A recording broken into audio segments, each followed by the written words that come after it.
What's up everybody, my name's Adam and welcome to my E3 impressions. Today I'm going to be looking at 3 of the games that I'm most excited for.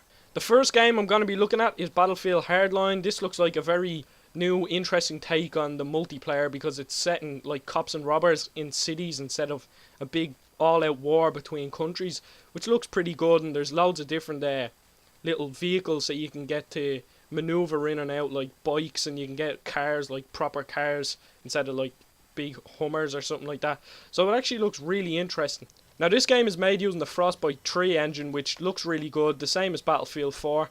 Now I watched a bit of gameplay of this. The first one was a sniper gameplay, and the game mode was, I think, something to do with cargo, and there was a cargo box that both teams had to capture and bring back to their base or something like that. That's sort of what I picked up from it. And you got money for each kill, and I'm not sure what that money does.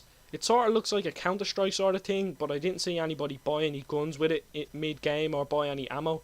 So I don't know what that is. If you could leave in the comment section down below what it is, and I'd be happy to find out what it is. Now I've only seen one map, but it does seem to be substantially smaller than the rest of the maps in Battlefield 4 and 3, which is good because sometimes the maps are too big, which makes it too hard to find people, and too small so that you get killed so much, so they seem to find a nice midpoint.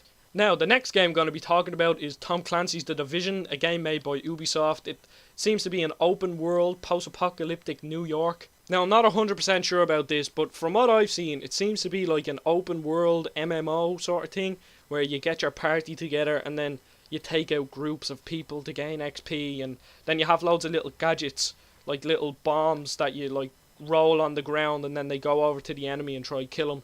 And then you have drones that fly up into the air, and then they can survey the whole area, so you know where all the enemies are. And it seems to be you're trying to get the strongholds, because in the gameplay that they showed at E3, they came out of the subway and then there was groups of enemies and they killed the groups of enemies obviously, and then they went into this big building, and it was a big huge white building, and then like there was loads of things saying that like medical was offline and transport was offline and things like that.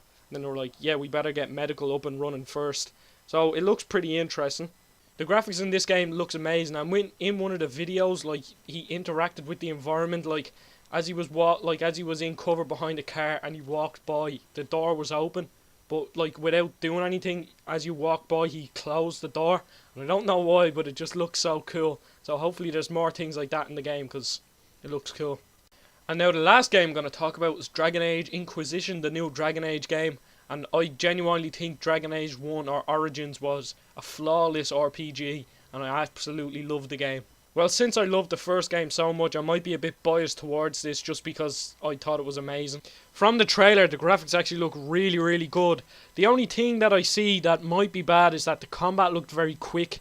Sort of went back to the Dragon Age 2 way of doing it, by the looks of it. I can't be too sure. And Dragon Age 2 was just a complete mess. It was absolutely terrible. They said that, BioWare said that they're going to try go back to Dragon Age 1, the way the combat was and how it played out. So I really hope they do, because then it would make the game very, very good. Thanks for watching. Don't forget to rate, comment and subscribe. Leave in the comments what game you prefer out of the three and if you're going to get any of them. And I'll see you all on the next episode.